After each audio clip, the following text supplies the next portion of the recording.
말씀은 요한일서 2장 말씀입니다. 요한일서 2장 15절부터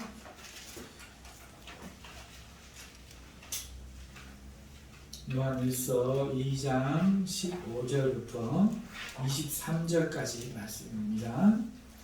15절부터 23절, 제가 가진 성경은 약 389페이지 정도에 있습니다. 찾으셨으면 우리 함께 합독하도록 하시겠습니다.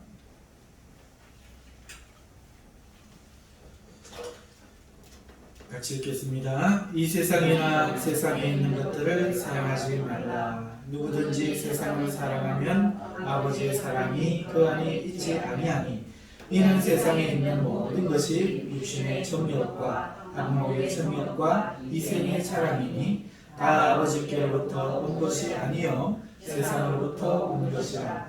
이 세상도 그 정욕도 지나가되 오직 하나님의 뜻을 행하는 자는 영원히 거하느니라. 아이들아, 지금은 마지막 때라. 저 그리스도가 오리라는 말을 너희가 들은 것과 같이 지금도 많은 저 그리스도가 일어났으니 그러므로 우리가 마지막 때인 줄 아노라. 그들이 우리에게서 나갔으나 우리에게 속하지 아니하였나니 만일 우리에게 속하였더라면 우리와 함께 거하였으려니와 그들이 나간 것은 다 우리에게 속하지 아니함을 나타내려 함이니라. 너희는 거룩하신 자에게서 기름 부음을 받고 모든 것을 아느니라. 내가 너희에게 쓰는 것은 너희가 진리를 알지 못하기 때문이 아니라 알기 때문이요 또 모든 거짓은 진리에서 나지 않기 때문이라. 거짓말하는 자가 누구냐? 예수께서 그리스도이심을 부인하는 자가 아니냐? 아버지와 아들을 부인하는 그가 저 그리스도니 아들을 부인하는 자에게는 또한 아버지가 없으되 아들을 시인하는 자에게는 아버지도 있느니라. 아멘. 오늘 본문 말씀을 가지고 세상을 사랑하면 아버지의 사랑이 그 안에 있지 아니하니 하는 제목으로 하나님 말씀을 증거하도록 하겠습니다. 오늘 말씀 구절을 제가 제목으로 정했습니다. 세상을 사랑하면 아버지의 사랑이 그 안에 있지 아니하니. 여러분, 이 말씀이 얼마나 무거운지 모르겠어요. 그러면서도 과연 이 말씀의 의미를 얼마나 많은 사람들이 깨닫고 있을까? 지금 이 시대를 살아가면서 저는 새삼스럽게 질문을 하지 않을 수가 없습니다. 여러분, 세상을 사랑하면 하나님께 혼나요? 세상을 사랑하면 아버지께 벌받아요? 이런 의미가 아니니까 문제예요. 지금 세상을 사랑하면 아버지의 사랑이 그 안에 있지 않다 이렇게 말하고 있어요. 이 말의 의미가 어떤 의미입니까? 하나님과의 관계가 끊어진다는 말이에요. 심각한 거죠. 하나님과 상관이 없다는 말이에요. 하나님의 사랑이 우리 안에 있지 않으면 우린 뭐죠? 이거는 이 말의 내용은 그리스도인들에게 아주 치명적인 내용인 줄 판단이 됩니다. 치명적이라는 거죠. 이렇게 치명적인 죄가 뭐가 있을까? 제가 살펴보니까 한 두 가지가 생각나요. 하나는 우상숭배죠. 하나님을 섬기지 않고 우상을 섬기는 죄. 또 한 가지 죄가 있더라고요. 하나님을 믿었지만 배교하는 죄.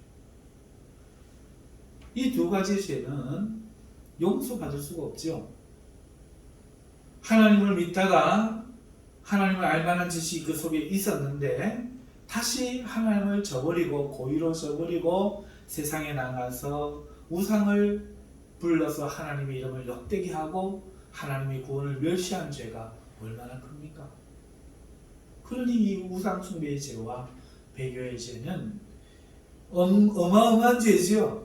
또 용서함을 기대할 수 없고 또 용서받기를 중복이랄 필요가 없는 죄. 그 죄가 바로 이 죄인데 오늘 세상을 사랑하면 아버지의 사랑이 그 안에 있지 않다 하는 말이 적어도 그와 준하는 동급의 무거운 말씀으로 다루어지고 있다는 사실이 저를 힘들게 합니다. 제 마음을 아프게 해요.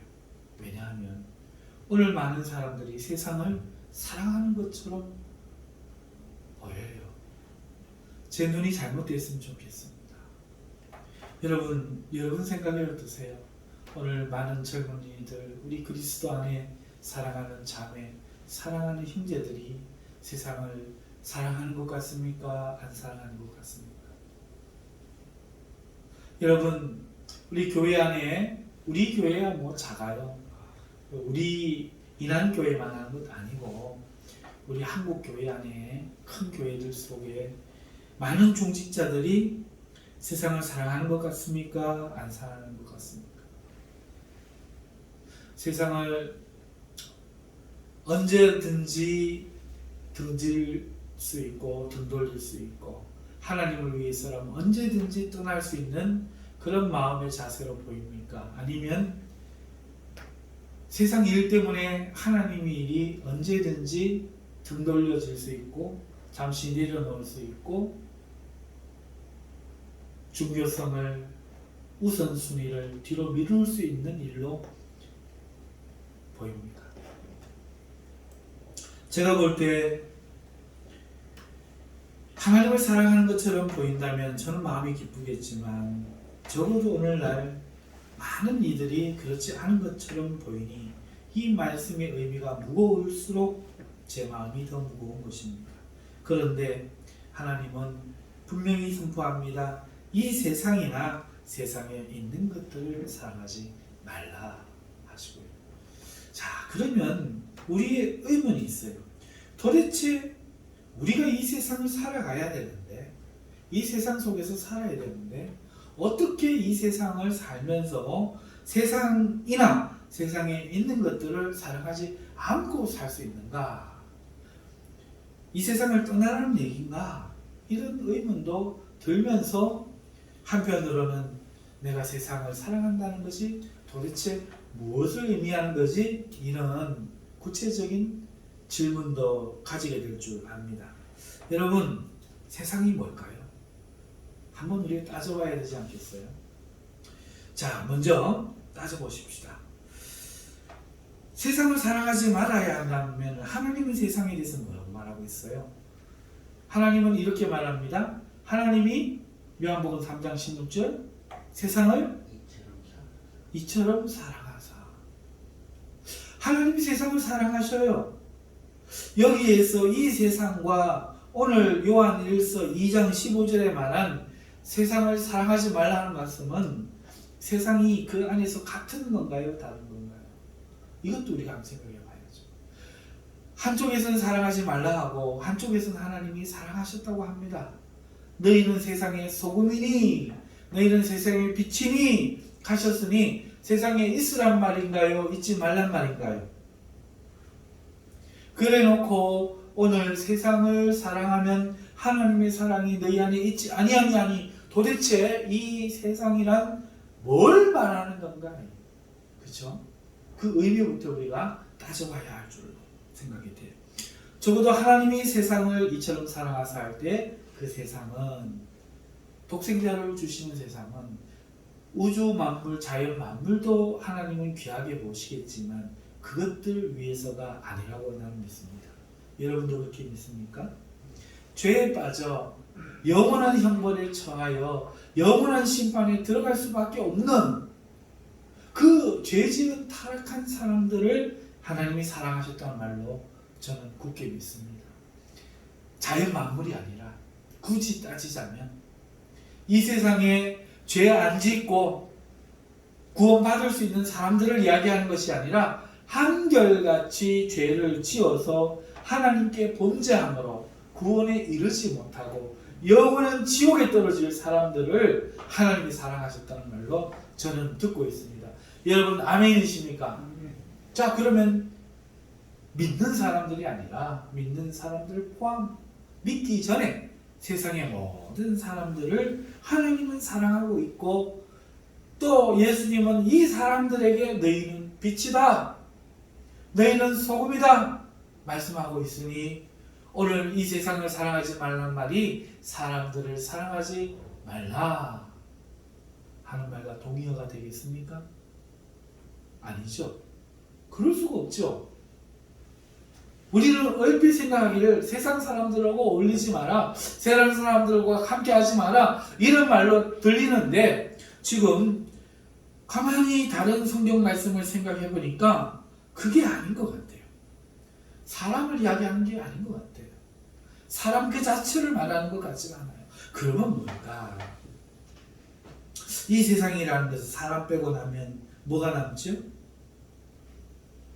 그렇죠. 우리가 살고 있는 나라, 그리고 사회, 그리고 우리가 살고 있는 이 자연, 이것이죠. 이생의 삶.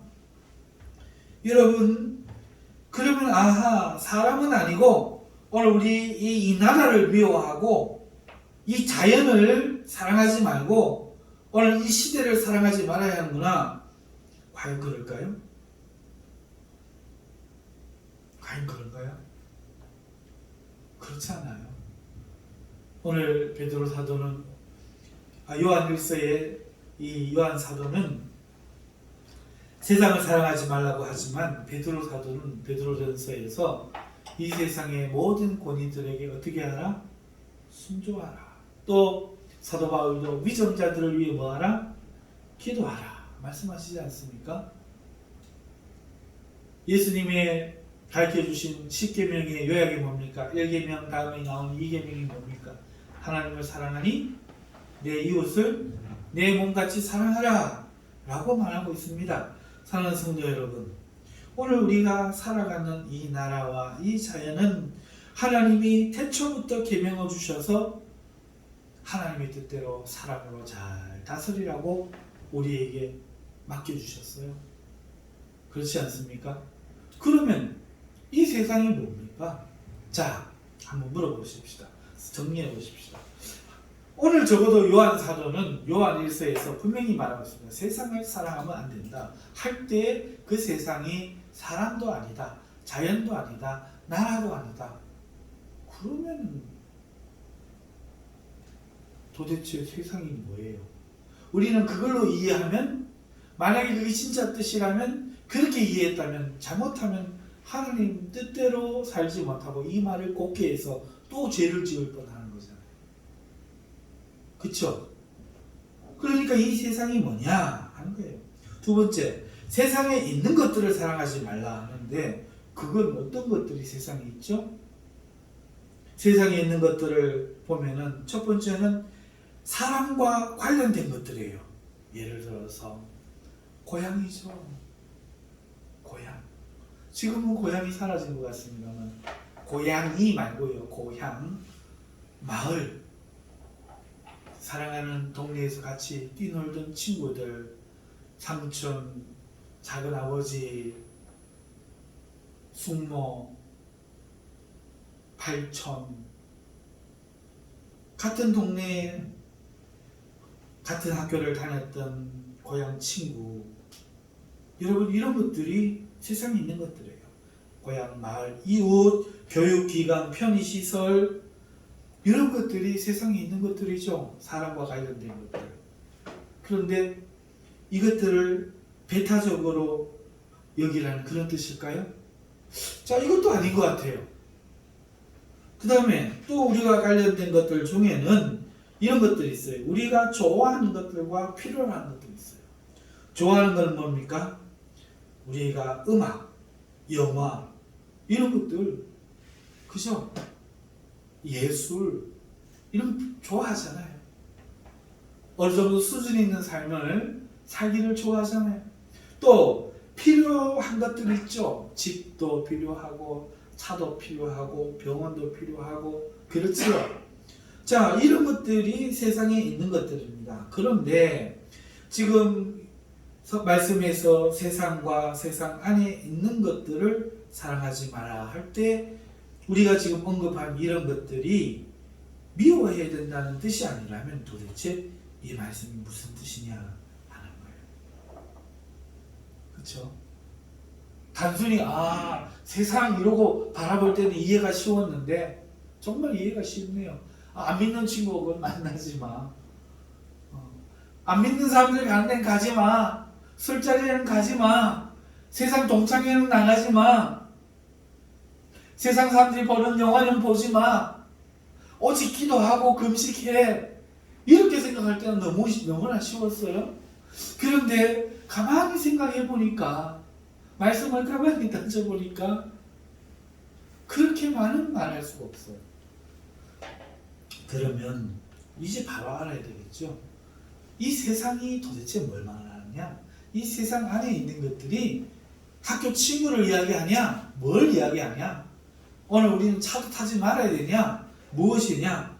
여러분, 무엇인 것 같습니까? 그 대답을 돕기 위해서 오늘 본문 말씀이 말하는 것에서 우리는 그 답을 찾아내야 돼요. 자,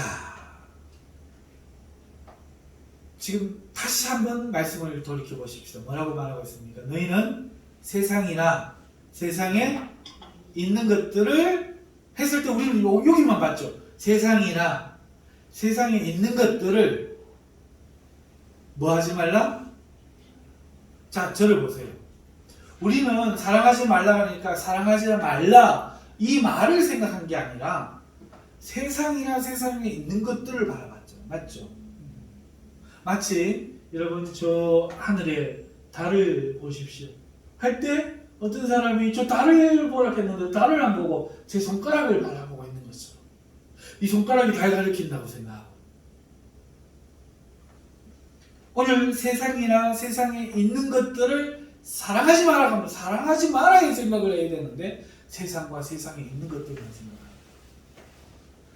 이거 국어적으로 아니잖아요. 국어적으로 가니까 좀 무식한 표현인데 맞잖아요. 문맥적으로 아니잖아요. 지금 부정사가 붙은 건 뭡니까? 부정사가 붙은 것은 세상이나 세상에 있는 것들입니까? 아니면 사랑하지 말아입니까? 사랑하지 말아예요. 세상이나 세상에 있는 것들을 전부 무시해라 이렇게 말하지 않았어요. 그것들을 사랑하지 마라. 사랑하지 마라. 동의되시면 아멘. 그래요. 세상을 가까이 하지 마라. 세상에 집을 사지 마라. 차를 타지 마라. 고향 친구를 만나지 마라. 고향 사람을 기뻐하지 마라. 이 말이 아니라 사랑하지 말아요. 이 사랑하지 말란 말이 오늘 본문에서 비교되고 있다는 사실을 여러분 아십니까? 비교되고 있습니다. 누구든지 세상을 사랑하면 뭐가? 아버지의 사랑이 그 안에. 자, 세상을 사랑하면 아버지의 사랑이 있고 세상을 안 사랑하면 반대말로 아버지의 사랑이 있고. 동의되시면 아멘. 그러니까 두 가지 사랑이 대비되고 있죠. 무엇입니까? 세상 사랑과 아버지 사랑. 여기에 관점이 있는데 우리는 엉뚱한 생각을 한단 말이에요. 남 놓고 기억자도 모르고 그 사람이 말하면 내 좋은 대로 판단하듯이, 듣고 싶은 대로 듣듯이, 오늘 본문 말씀도 우리는 많은 곡해를 하고 있는데 세상이나 세상에 있는 것들 하니까 그만 요것만 딱 생각하는 거예요. 안 사랑해야지. 그것들을 싫어해야지. 미워해야 되지. 이런 말로 이해를 하고 있다는 거죠. 관계가 없지는 않지만 적어도 오늘 말씀의 핵심은 사랑하지 말라 하는 것입니다. 그러면서 하나님의 사랑과 대비가 되고 있죠.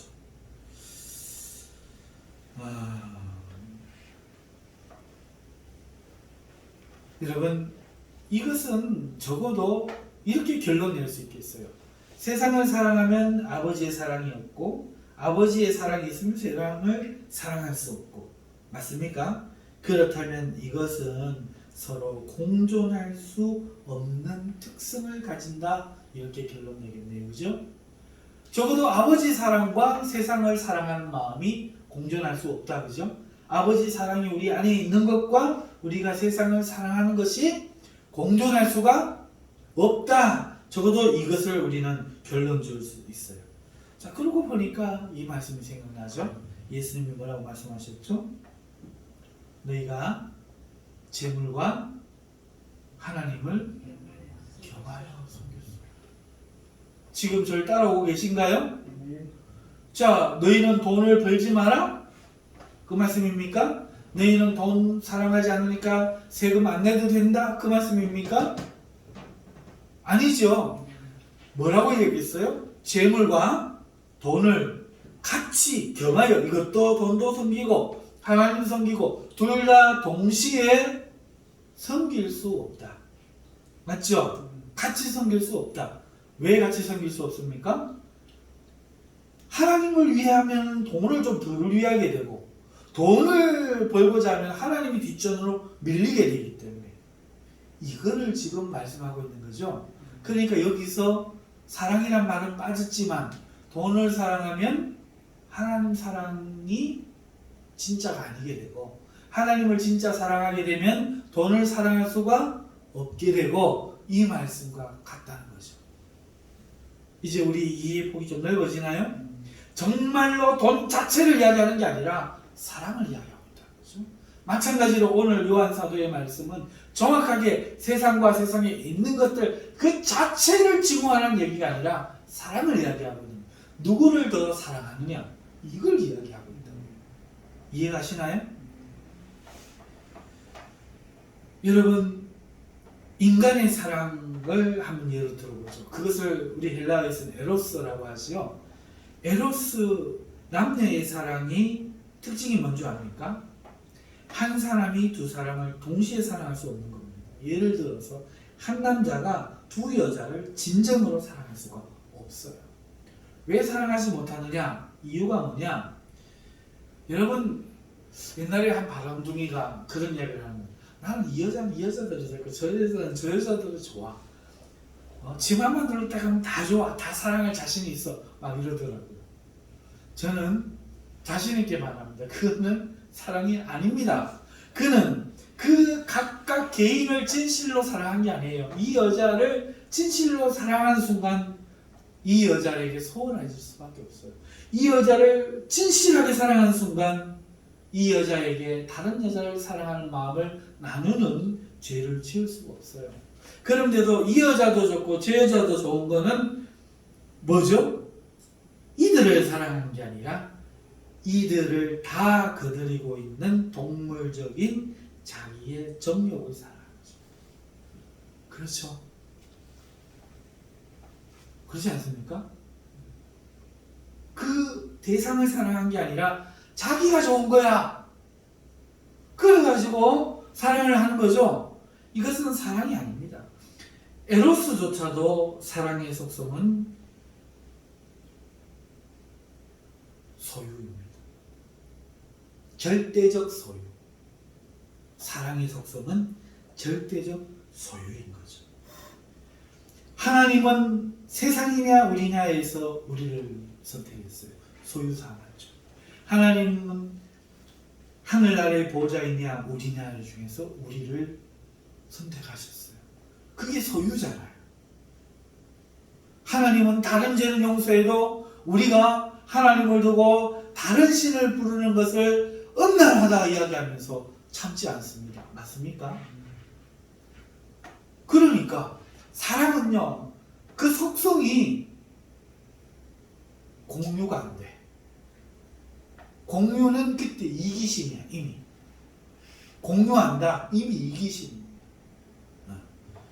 옛날에 참 더러운 얘기들을 많이 들었어요. 세상에서 살 때. 여러분 스와핑이 뭔지 아세요? 온갖 더러운 그 사랑이 아닙니다. 욕망이에요. 안 사랑하니까 그러는 거예요. 맞죠? 사랑하는 성도 여러분, 지금 그 속성을 이야기하고 있는 거예요.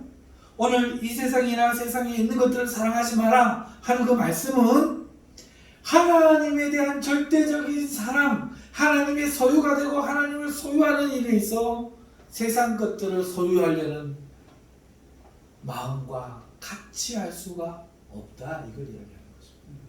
그러니까 이 세상이나 세상에 있는 것들을 사랑하지 말라 하는 말씀을 바르게 이해하는 것은 오늘 우리가 이 세상에서 이 세상에 살아야만 되고 이 세상에 있는 것들을 취해야만 되지만 우리의 마음이 하나님과 견주어지는 정도의 애정과 욕구를 그들에게 느껴서는 안 된다는 거죠. 오늘 우리는 오직 하나님만 사랑하기 때문에 우리는 좋은 직장이 있어요. 아이고 하나님 감사합니다. 근데 세상에 있는 사람은 좋은 직장 주신 하나님께 감사합니다. 하나님 좋은 직장 주셔서 감사합니다. 하나님께 있는 사람은 하나님 저것도 주셔서 감사해요. 아유 아버지 좋아. 나 이 직장 좋아. 비슷하게 느껴지는데 똑같이 느껴지는데 전혀 달라요. 좋은 직장 주셔서 하나님께 감사하는 건 똑같아요. 교회 나왔어요. 하나님을 믿어요. 교회 안 다니는 사람 아니에요. 직장을 달라고 기도를 한 것도 똑같아요. 살아야 되니까. 그런데 하나님 이 마음의 문제, 사랑의 문제, 이 직장이 너무 좋은 거야. 내가 그토록 원하는 직장을 주신 하나님 땡큐. 직장 사랑해. 하나님 감사해요. 이런 마음이 있는가 하면 반대로 하나님 이런 좋은 직장까지는 필요. 아유 감사해요. 하나님 뽀뽀. 이게 다른 거예요. 좋은 직장 주셔서 감사해요 하는 건 똑같은데 우리 하나님이 이런 것도 주시네요. 우리 하나님 얼마나 좋은 하나님이야 하는 사람. 하나님 주신 이 직장이 얼마나 좋은 직장이야. 이런 마음이란 말이에요. 오늘 이 세상이나 세상에 있는 것들을 사랑하지 말라는 말씀이 이 의미 아닙니까? 믿어주시면 아멘. 그렇죠? 이게 분명하단 말이에요. 에이 직장 버려. 에이 차로요. 다 집 팔아고 교회 가져와요. 사탄들아 떠나갈지어다. 그 말이 아니에요. 그런데 그렇게 우기고 있죠. 속이고 있죠. 그 말이 아닙니다. 휴거가 오니 재산 다 팔아가 천국 가야 되는데 이장님이 피지에 지금 가고 있는 그 사람들 다 팔아가지고 하나님 사랑해야 된다고 하나님 말씀을 잘 모르니까 속은 거예요. 지금 무슨 말이에요? 우리는 정직이처럼 하나님 주신 거 맡아 관리하는 거. 맡기신 것도 하나님과 관리도 잘해야지. 그렇죠? 하지만 내 마음은 절대 이것들을 주인 삼지 않고 오직 하나님의 소유된 것만 기뻐해서 하나님만 기뻐해서 하나님을 사랑하는 상태가 되면 하나님이 우리 안에 있고 그렇지 못하고 세상이나 세상에 있는 것들 하면 하나님이 그 안에 없고 이제 이해되시면 아멘. 그렇습니다. 바로 그겁니다. 바로 그거예요. 우리에게는 좋은 직장도 있으면 좋죠. 좋은 집도 있으면 좋죠. 좋은 차도 있으면 좋습니다. 환경이 좋고 어려운 나라보다 좋은 나라에 태어나면 좋죠. 기뻐할 수 있고 감사의 이유가 될 수 있죠. 하지만 하나님과 비교가 되면 그때부터 이거는 큰 문제입니다. 이것 때문에 교회에 못 나가고 이것 때문에 하나님 예배하는데 못 나가고 이것 때문에 하나님이 밀린다. 그 순간부터 절망과 어둠과 사망이 깃드는 시간입니다. 이건 돈이 있고 없고 상관없어요. 돈이 있어서 그런 사람이 있지만 돈이 없는데도 세상 그런 사람 있잖아요. 여러분 우리는 이 세상을 감사하게 받고 하나님 만들어주시고 삶의 환경으로 터전으로 주셨기 때문에 하나님께 감사하고 이 땅에서 살아야 돼요. 가져야 됩니다. 누려야 됩니다. 즐겨도 됩니다. 하지만 세상을 언제든지 버릴 준비, 떠날 준비가 우리는 되어 있어요. 왜냐하면 마귀가 그것을 우리를 유혹하기 시작했기 때문이죠. 너희가 하나님처럼 되라 한 마귀는 예수님에게 와서 먹는 것 살아야 되죠. 중요하죠. 그 다음에 내가 높이 되는 것 성전에서 뛰어내리는 하나님의 아들처럼 하나님이 받들어주는 자 또 세상의 모든 만물을 내 소유로 가지는 것 이것으로 예수님을 시험했잖아요. 사랑하는 성도 여러분 이런 것들이 다 하나님이 주신 복된 것들이긴 하지만 그럼에도 불구하고 그것들이 우리 마음에 우선순위 되지 않는 것, 주인 되지 않는 것, 이게 바로 살아가지 나라의 참 의미인 것이죠. 그런 의미에서 저는 아까 안타깝다 하는 이야기로 다시 돌아가야 되겠습니다. 이 코로나 전국에서 많은 이들이 세상을 선택하고 교회를 버리고 있어요. 왜요? 직장에서 잘릴 수 없으니까. 직장에서 요구합니다. 교회 다니는 사람 참 이기적이야. 세상에 가서 교회 가서 코로나 걸려가고 우리 직장에 와서 코로나가 돌면은 전부 문 닫는 거야. 너 그런 사람들 어떻게 그렇게 이기적일 수 있어? 이 말을 합니다. 교회 다니는 사람들이 고민을 해요. 그럼 그 말도 맞지. 그러고는 예배를 안 나옵니다. 여러분 신앙의 꽃은 예배인 거 아세요? 여러분 일주일에 6일은 누구의 날입니까? 우리의 날이고 하루는 누구의 날입니까? 하나님 날이고 우리는 이제 안식일 날 대신 부활의 날, 주님의 날, 그 날을 안식일 대신 지키는 거예요. 의무가 아니라 이젠 권리로 절대로 바꿀 수 없는 하나님 사랑의 4계명 중에 하나잖아요. 하나님 안 사랑해도 돼요? 지금 우상 숭배해도 돼요? 지금 형상을 만들어도 돼요? 그 이름 망령이 불러도 돼요? 안 되면 안식일을 지키는 것도 안 되는 거죠. 예배는 하나님을 섬기는 행위의 핵심이고 꽃이지 않습니까? 그런데 이렇게 이야기하는 거예요. 코로나 이 전국 속에서 세상이 그렇게 욕하는데 세상에서 하나님의 형상대로 주님의 모습대로 살지도 못하는데 그저 예배 형식만 하는 거, 이 습관적인 예배, 형식적인 예배를 내가 드리기보다는 나는 세상에서 빛과 소금이 될래. 그러니 이건 아무것도 아니야. 이렇게 말하는 사람들이 있어요. 결혼을 한 어떤 부부가 있다고 칩시다. 한 3년쯤 됐어요. 3년 되니까 좋은 것도 있고 싫은 것도 있고 다 나타나요. 섭섭한 마음도 있고 속상한 마음도 있고 그렇습니다. 그래서 아내가 조금 못마땅하고 헤어질까도 생각합니다. 또 다른 여자도 생각납니다. 그런데 아내가 한마디 하는 거예요. 당신 나 사랑하는 거 맞아? 부부라고 말하기에 떳떳해? 이렇게 이야기를 아침에 출근할 때 했습니다. 출근을 해가지고 직장에서 하다 보니까 새로운 여신입 사원이 들어왔는데 자기도 모르게 눈길에 갑니다. 그런 자기의 모습이 너무 싫은 거예요. 그래서 이 사람이 전화를 합니다. 여보, 나 오늘부터 집에 안 들어갈래. 당신 앞에 떳떳하기까지, 내 마음에 이런 것이 사라지기까지, 다시 한번 내 마음이 갱신되어서 당신만 사랑할 수 있게 되기까지, 집에 들어가서도 당신의 일을 대신하면서 기뻐지기까지 나는 집에 안 들어가. 이해해 주기를 바래. 형식적인 결혼 생활은 안 중요하다고 봐. 이러고 안 들어가요. 여러분, 이 결혼 생활과 이 남자의 결혼관에 대해서 찬성하십니까? 아니요. 가서 아내랑 있으면서 싸우면서 그 자리에서 해결하고 노력하는 게 결혼 생활이 전부입니다. 그렇지요? 그게 핵심이에요. 출근을 해서 8시간, 9시간 가량은 세상에서 지냅니다. 마치고도 친구들을 보고 싶은 친구들 만나서 한 2시간, 3시간 술도 마시고 커피도 먹고 놉니다. 하지만 때가 되면 일찍이 집에 들어가서 아이들도 만나고 아내와도 이야기를 하고 그러는 것이 가정생활 아닙니까? 그걸 안 하고 한다면 안 되잖아요. 하나님 앞에 우리 6일간의 시간은 우리가 회사를 갑니다. 밭으로 나갑니다. 장사를 합니다. 영화도 봅니다. 놀러도 갑니다. 하지만 집에는 들어가야죠. 하나님 앞에 예배는 해야죠. 하나님 앞에 만나기는 해야죠. 그걸 안 하고 어떻게 신앙이 있을 수가 있습니까? 근데 요즘 그렇게 이야기합니다. 하나님을 전하는 형식적인 예배가 그게 예배가 아니라고 생각합니다. 동의되십니까? 그럼 불가능한 얘기예요. 결혼 생활 의지가 없는 거죠. 그렇지 않습니까? 하나님 앞에 하나님이 우리의 남편이라고 말하고 우리를 아내라고 이야기하지 않습니까?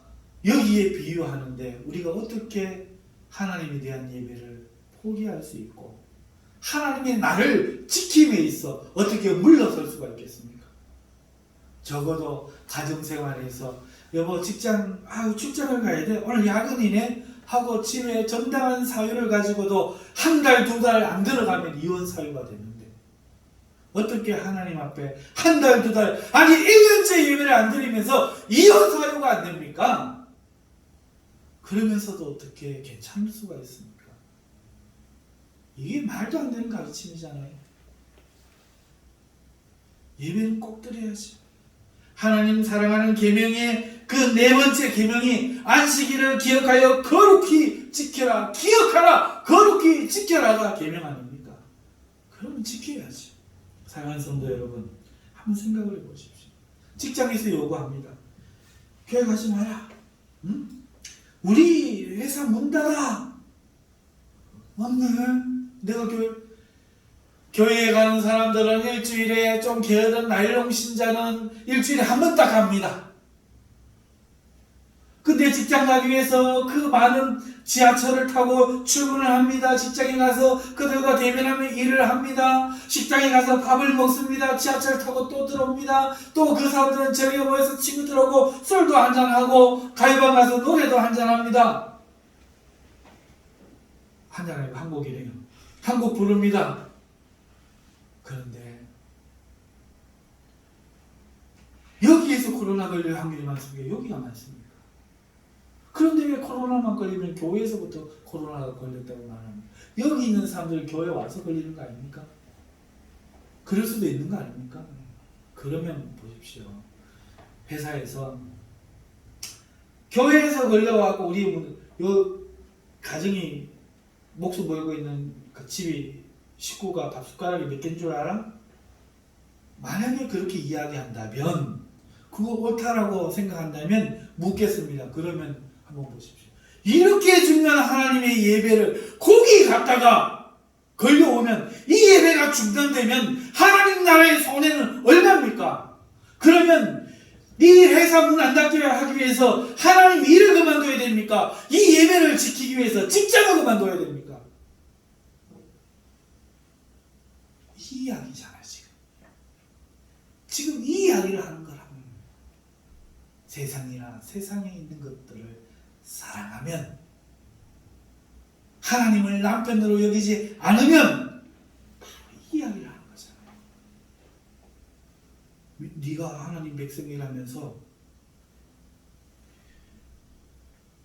네가 하나님의 사람이라면서 예수의 피로 그 생명으로 너를 구원하는 것을 감격하여 그 은혜를 믿고 너의 죄 사함을 받기를 원하여 세상을 떠난 사람이라면서, 하나님께로 가고 있는 사람이라면서, 너는 세상과 원수라면서, 그러면 네가 세상을 구원하기 위하여 하나님을 예배하는 걸 버려야 되냐? 하나님 예배하는 걸 지키기 위하여 오늘 세상 일을 버려야 되냐? 하나님 입장에서 뭐라고 보실까요? 하나님 입장에서 뭐라고 보실까요? 여러분, 철로역정이라는 소설도 있지 않습니까? 하나님 나라, 하늘나라를 향해서 여정을 나선 사람의 이야기입니다. 하나님이 오늘 우리에게 구원을 베푸실 때, 오늘 우리는 이 세상에 있었는데 이 세상은 바로 지옥으로 가는 장소 아니었습니까? 거기서부터 우리를 부르신 것이, 그것이 바로 구원이에요. 적어도 이 철로 역정을 생각하지 못하고 내가 아직도 세상에서 살아간다고, 세상과 하나라고 생각하고 있고, 나는 세상 사람들보다처럼 하나님 섬기는 그런 일들보다 세상의 일, 직업과 이 살아가는 일이 더 중요하다고 생각한다면 적어도 그는 아직 구원의 의미를 알지 못하고 출애굽의 의미를 이해하지 못하는 겁니다. 귀로는 들어도 마음으로는 못 깨닫는 것이지요. 안 그렇습니까? 세상에 대한 미련과 또 그 세상을 사랑함과 세상에 대한 중요하게 여기는 마음이 하나님보다 우선될 때, 그것은 정욕이라 오늘 성경이 말하고 있습니다. 정욕은 육신의 정욕, 이생의 자랑, 안목의 정욕 등으로 나타납니다. 이것은 세상이 주는 거래요. 주를 위해서 기꺼이 고난받기보다는 직장에서 안 떨어지고 싶고, 오늘 내가 누리고 있는 삶의 그런 누림들을 내려놓고 싶지 않은 마음이 하나님 때문에 고통받고 싶은 그 마음보다 크기 때문에 세상을 버리지 못하는 것이죠. 하지만 성경이 뭐라고 지금 말하고 있습니까? 오직 하나님의 뜻을 행하는 자만이 영원히 거할 것이라고 오늘 본문에 말씀하고 있지 않습니까? 하나님의 뜻은 뭡니까? 철로 역정이에요. 세상을 떠나는 겁니다. 여기서 세상 떠난다는 게 이제 무슨 의미인지 알겠죠? 세상을 주인 삼지 않고 세상을 하나님보다 더 사랑하지 않고 언제라도 하나님 주신 거 누리다가 버릴 것으로 여기는 마음, 그걸 이야기하는 거죠. 옷을 입지 말라는 얘기가 아닙니다. 메이커 신발 하나 신지 마라 그 얘기가 아닙니다. 귀걸이 차지 마라 그 얘기가 아닙니다. 영화 보러 다니면 안 된다 그 얘기가 아닙니다. 여행 가고 싶으면 안 된다 그 얘기가 아니에요. 동창과 만나지 마라 그 얘기가 아닙니다. 가요방 놀러 가지 마라 그 얘기가 아닙니다. 가서도 거룩한 노래 부르고 그러죠. 가서도 거룩한 말 하고 그렇게 하지만 세상을 그 재미에 쾌락에 빠져서 지내지 마라. 세상을 더 기뻐하지 마라. 그 얘기인 것이죠. 그런데 문제가 뭡니까? 오늘날 이것을 그릇되게 가르치는 자들이 있다는 겁니다. 오늘 본문 말씀에 많은 적그리스도들이 나타났다고 합니다. 여러분, 적그리스도를 조심해야 됩니다. 그들은 밖에서 나온 자가 아니라 우리에게서 나간 자들이라고 말합니다. 교회 다니는 사람들이란 거죠. 그런데 나갔다는 게 뭡니까? 진리에서 나갔다는 거예요. 전통적인 하나님의 가르침에서 떠나갔다는 거예요. 그리고 자기들의 교리를 만들어서 하나님의 진리를 지키고 하나님의 전통을 지키는 공동체에서 떠나 자기들의 공동체를 만드는 사람들, 바로 적그리스도죠. 그 적그리스도는 당시에도 많이 있었지만 오늘날도 있습니다. 이 사람들은 바른 진리를 대적하여 그릇된 진리로 가르치는 것이죠. 삶이 예배가 되어야 되지 형식적인 예배가 되면 안 된다고 가르치는 거예요. 하나님께 예배하는 예배는 언제나 중요합니다. 아멘. 자, 물어보십시오. 내가 밥을 먹는 게 중요합니까? 안 중요합니까? 그런데 밥에 대한 고마움을 알고 감사함을 알고 그 의미를 알고 나서 밥을 먹으려고 그러면 밥을 언제 먹을 수 있습니까? 몸이 안 아프려고 그러면 건강한 밥상을 때를 맞춰 적당량을 먹어줘야 됩니다. 그렇지 않습니까? 하나님 앞에 건강하게 살려면 하나님과의 호흡과 같고 생명의 젖줄과 같은 그 예배를 우리는 놓쳐서는 안 됩니다. 그런데 너희 몸으로 산 예배 드려야 되지. 하나님께 그 형식으로 드린 예배는 안 중요해. 이렇게만 가르칩니다. 이게 맞습니까? 하나님 앞에 예배하는 자가 삶으로도 바로 살아야 된다는 의미이지만 이 예배는 중요하지 않고 이게 중요하다는 말이 아닙니다. 그렇지 않습니까? 사랑하는 성도 여러분, 그러므로 분별하고 판단하시기 바랍니다. 오늘 본문이 뭐라고 말하고 있습니까? 기름 부음이 너희 안에 있기 때문에 알 수 있다고 이야기하지 않습니까? 오늘 본문이 뭐라고 말합니까? 너희가 진리를 모르기 때문이 아니라 알기 때문이라고 말하고 있지 않습니까? 지금 거짓말을 하는 자가 누구인지 판단하십시오. 제가 거짓말을 하고 있습니까? 그렇게 말하는 자들이 거짓말하고 있습니다. 괴로워도 슬퍼도 예배는 드려지는 겁니다. 이 예배 속에서 괴로워도 즐겁지 않아도 고생스러워도 그것이 참된 일인 줄 알고 나아가는 것이 믿음이지, 아이고 거기에 걸맞는 마음과 자세와 태도가 되기까지 나는 여보 집에 안 들어갈 테야 하는 말은 순 사탄의 사탄발림입니다. 속지 마십니다. 사랑하는 성도 여러분, 말씀을 뵙습니다. 오늘 우리는 금요 기도로 모였는데요.